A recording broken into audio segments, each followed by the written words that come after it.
For far too long, a lot of us have accepted the opinions of other people about who we are.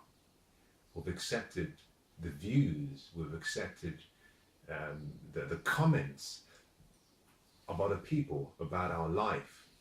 And some of us are wearing what I call a mask that is not us. Some of us are wearing a face, some of us are living a life that is far below the life that we were really born to live. And there is a part of me that has a feeling of anger, a feeling of sadness, a feeling of unhappiness, because I know deep down in me that we're all created to do some good and great work with our life and during our lifetime. There's a part of me that knows without a shadow of a doubt, absolutely, without any question of doubt, that we have greatness in each and every one of us. There's a part of me that knows that that greatness lies dormant in many of us and would never be realized because the opinions and the comments we've received, in many cases from those we care about and we love, and those who love us, have suppressed that potential we have. And I feel as though it's one of the worst things that can happen. To steal someone's dream, to steal someone's destiny. And we do that sometimes unknowingly. We do that because sometimes we judge the world and judge other people from the way we see the world and our limitations.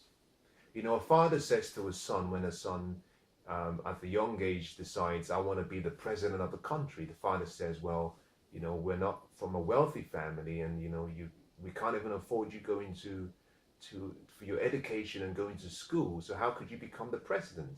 At a young age, we start killing our dreams, killing the dreams of other people.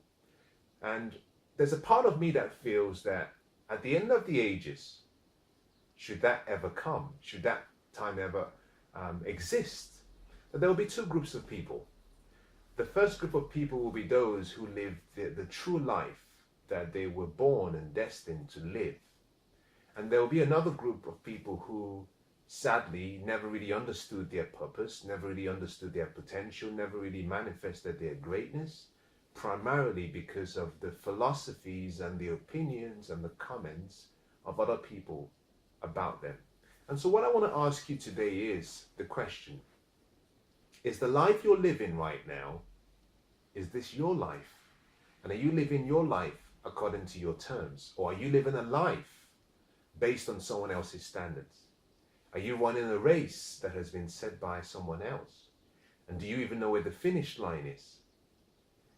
You know, the ancient philosophers, Socrates and all the great philosophers of his time or times past, they all shared a common view about life. They all shared a common philosophy, which is know thyself.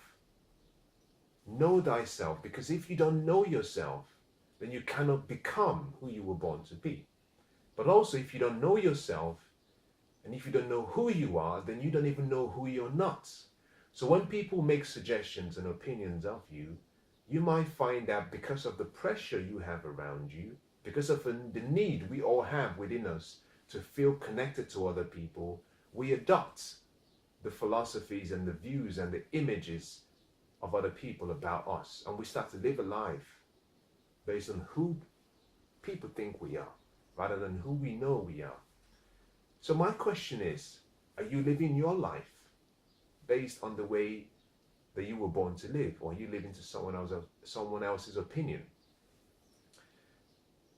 There's nothing as tragic as getting to the end of your life and realizing that you only lived about 1/10 of your entire life, or realizing that the life you lived was wrong and it wasn't a life for you, that there was a completely different life, a life filled with passion and excitement and inspiration and love and joy, abundance, a life extraordinary, but you never really got to experience it because you held on to the comments and the opinions of other people. Let me leave this with you by saying this. You have to get to a place in your life and a point in your life where you say, listen, What people think about me doesn't have to become a fulfillment in my life. What people think about me is their opinion, but who I am goes beyond what they think, and who I am, they don't know. You've got to go beyond a point where you forgive people when they say you cannot do something.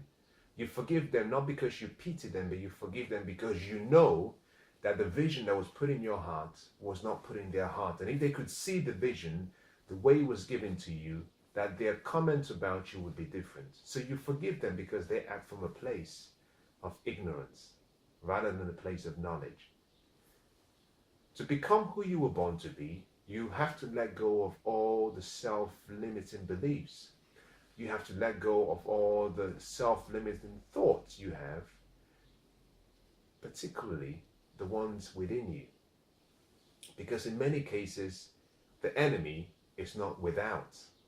The enemy is within. But if the enemy within can do you no harm, then the enemy without has no chance.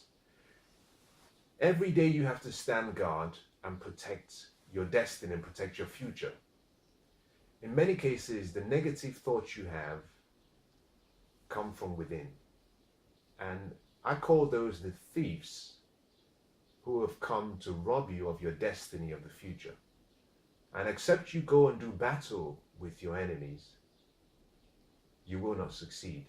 So become more militant about protecting your focus. Become more militant about protecting your mind and protecting your self-image and protecting your beliefs. Become who you were born to be and let go of all the opinions of other people.